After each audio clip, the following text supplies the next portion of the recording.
Whew, okay. So this book has been on my TBR for quite a while, and I randomly went to my local library. Didn't expect them to have it, but I walked by looking for a different book from the library, and they had it. It was on the shelf, so I've got a thirsty dog. Sorry if you can hear that. So I grabbed it.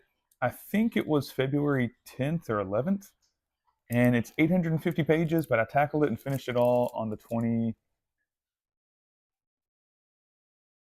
yesterday morning.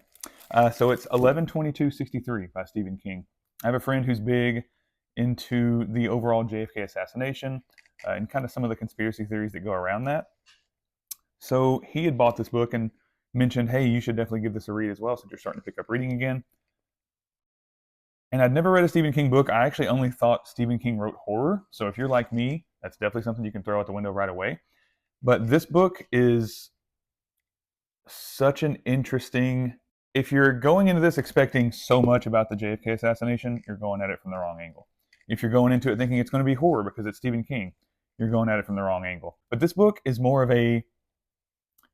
It has time travel, but it's not even a sci-fi that much. I would say it's a period piece. Romance is how I would describe it. So if you're into romance, surprisingly, I think this is so far out of all the books I've read, one of the best love stories that I've seen written in a book.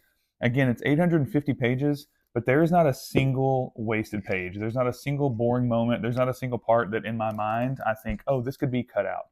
It's such a fantastic read. Every character feels so real.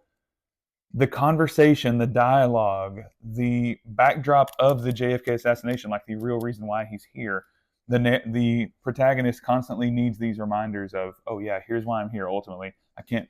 I'm trying not to get caught up in everything else that's going on in this time frame. Here's what I'm really here to do, and here's what I'm really trying to see happen and see through. It's such a great read. I really don't know how else I can say you should give this a read.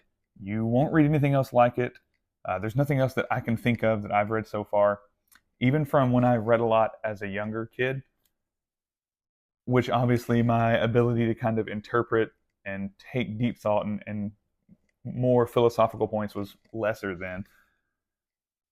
But even still, to this point, all the books that I've read in the last few months, this book doesn't make you think crazy different about the world. It's just such a great story. And I think everyone should experience this book, even though it is a behemoth. It's definitely worth it. Again, not a single wasted page, not a single thought or moment that could be taken out. Such a great read. If you haven't given it a read, go pick it up. You can get it in paperback or hardcover. I had to order a hardcover online because I could not find one in any of my local stores, and I want this on my shelf. So I'm taking this guy back to the library, and my copy will actually be here Thursday, a couple days from now. So yeah, give this book a read if you haven't already. If you have, let me know what your thoughts were. I would love to discuss this book with some people. It was fantastic. And try to ignore my swollen jaw. I actually have a fractured jaw. So I haven't recorded things for a few days. It was insane the other day. It looked like a golf ball down here, but I'm mostly better now. Still can't eat food, but I can at least talk without a lot of pain. So anyway, great book. It's going to be hard for me to start a next book and not still be thinking about this book. So, so good.